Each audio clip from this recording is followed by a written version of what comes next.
संपूर्ण विश्व को आस्था के महापर्व छठ पूजा की हार्दिक शुभकामनाएं। माँ छठ मैया और भगवान सूर्य आप सभी के घरों पे सुख समृद्धि वैभव बनाए रखे, यही शुभकामनाएं हैं। चलिए आज का काम अपना स्टार्ट करते हैं और पढ़ते हैं संविधान। संविधान पिछले क्लास में हम पढ़ चुके हैं कुछ बेसिक, उसके आगे बढ़ते हैं और उनकी समितियों को जानते हैं, कौन कौन मिलकर संविधान लिखे, किस प्रकार कमेटी बनाए, कैसा ग्रुप बनाए, यूनिटी बनाए और किस प्रकार से काम किया, जैसे हमारा संविधान इतना बड़ा संविधान लिखा गया। तो चलिए शुरुआत करते हैं। इसमें बात करेंगे हम समितियों की। सबसे पहले समिति थी संघीय समिति और संघ समिति। ये समिति संघ में जितनी भी व्यवस्थाएं थी, मतलब केंद्र में, वो सारी व्यवस्थाएं कर रही थी। संसद व्यवस्था जो भी हो उसमें लिखने वाला काम कर रहे जवाहरलाल नेहरू उसके अध्यक्ष थे। उसके बाद मौलिक अधिकार की बात करेंगे और प्रांतीय समिति की बात करेंगे। प्रांत में क्या क्या व्यवस्था रहेगी, उनके अध्यक्ष बनाए गए सरदार वल्लभ भाई पटेल जी को, जो प्रांतीय समिति के अध्यक्ष थे। उसके बाद से मेन जो हमारी समिति थी, जिसको ड्राफ्टिंग कमेटी भी बोलते थे, इसको बोलते हैं प्रारूप समिति। प्रारूप समिति का काम था लिखना कि संविधान को कैसे लिखा जाए। लिखने वाला काम थे, जिसके अध्यक्ष बने उसमें थे डॉक्टर अम्बेडकर जी थे, जिसके अध्यक्ष थे, और बाकी उसमें और 6 सदस्य थे जो थे हमारे N Gopalaswami, doctor A K M Munshi, Krishnaswami Ayyar, Syed Mohammad Saadulla, N Madhava Rao और कृष्णमाचारी। और ये जो कमेटी बनी थी 29 अगस्त 1947 में बनी थी।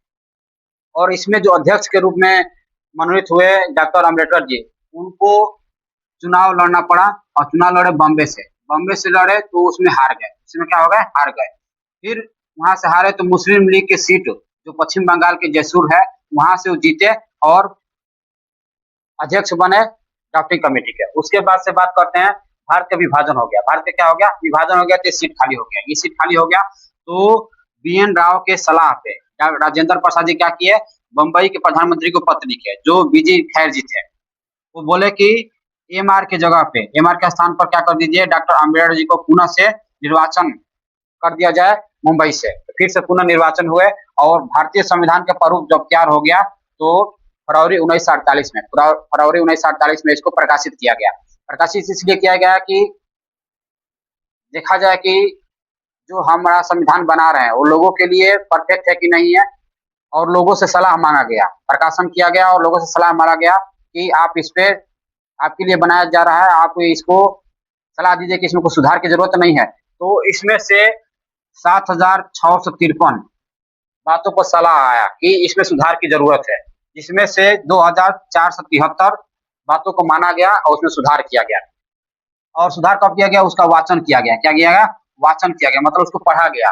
और पढ़ा कब गया, 3 बार पढ़ा गया। 3 बार वाचन हुआ, मतलब पहली बार शुरू से अंत तक पढ़ा गया, फिर दोबारा, फिर तिबारा। उसके बाद से संविधान हमारा लागू हुआ। पहले प्रथम वाचन हुआ 4 नवंबर 1948 में, फिर एक बार 9 नवंबर 1948 में, फिर 15 नवंबर 1948 में, यानी 3 बार वाचन हुआ और तीनों बार वाचन में अच्छे से पढ़ा गया। उसके बाद से फिर पुनः प्रथम हस्ताक्षर किया गया बलवंत राय मेहता जी का, और इसमें 12 महिलाएं भी हस्ताक्षर की थी। पहले बता चुके पिछली क्लास में कि 12 महिलाएं भी शामिल थी। उसमें से शामिल थी 15 महिलाएं, लेकिन 12 महिलाओं ने हस्ताक्षर किया। प्रथम जो हस्ताक्षर हुआ किनका हुआ, याद रखिएगा सभी बच्चे, बलवंत राय मेहता।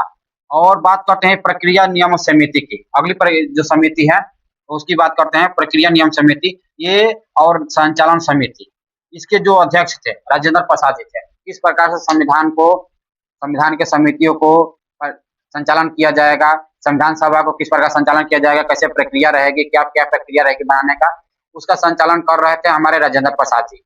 और बात करते हैं जो संविधान हमारा मूल संविधान जो बना, मूल संविधान लिखकर क्या कर दिया गया, बनाया गया। तो उसमें से 395 अनुच्छेद, 8 अनुसूची और 22 भाग को रखा गया, यानी 22 भागों में, 8 अनुसूचियों में और 395 अनुच्छेद में इसको विभाजित किया गया। तो अगले क्लास में हम पढ़ेंगे एक एक संविधान के बारे में, अनुसूचियों के बारे में और 22 भागों के बारे में। धीरे धीरे सब पढ़ते रहेंगे। तब तक के लिए पुनः आप सभी को छठ पर्व की हार्दिक शुभकामनाएं। जय हिंद।